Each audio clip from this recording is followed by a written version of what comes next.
The rise and fall of Zara Bruno. Zara Bruno was a name that echoed through the corridors of power, boardrooms, and market spaces alike. From the bustling streets of Lagos to high-rises in Abuja, everyone knew who she was, the woman who turned a modest import business into a multi-million-dollar empire. Sharp, calculated, and fiercely ambitious, Zara didn't just play the game, she rewrote the rules. At just 30, Zara had crushed competitors twice her age. Men both feared and admired her, women either wanted to be her or wished she would fall. But Zara was unfazed by praise or envy. Her mantra was simple: business is war, and she had no time for weakness.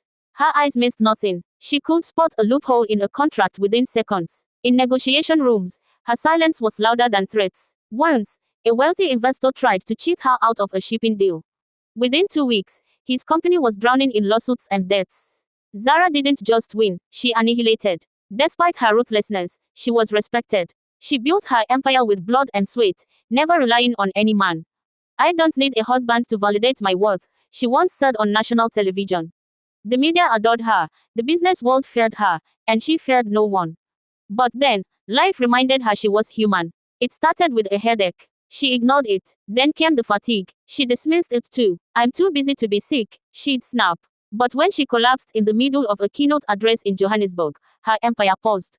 The diagnosis: a rare neurological condition. Aggressive, unpredictable. Suddenly, the woman who never bowed was confined to hospital rooms. Meetings were missed, contracts were unsigned, and slowly, her empire began to crumble. During this time, those she had once bulldozed rose with vengeance. Some of her own staff, tired of her iron rule, abandoned her. Investors pulled out. Her board forced her to step down. But the greatest tragedy wasn't her failing health or lost empire, it was the silence. The silence from people she thought respected her. The loneliness of realizing power doesn't love you back. For months, she fought, not to win, but to survive. And when she emerged, thinner, softer, and walking with a cane, the fire in her eyes had dimmed, but hadn't died. Zara returned to the business world, not as the shark she once was, but as a mentor, a guide. She began teaching young entrepreneurs, especially women, how to thrive, not by fear, but by strategy and grace. Her story became one of redemption, of learning that success means nothing if you lose your soul chasing it.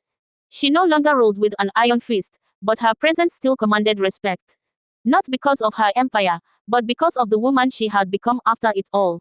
Moral lesson: while in your heydays, do not take things for granted. Build relationships that will stand the test of time. And most of all, love yourself. If you enjoyed this story, kindly click the like button, subscribe, encourage me to create more wonderful stories.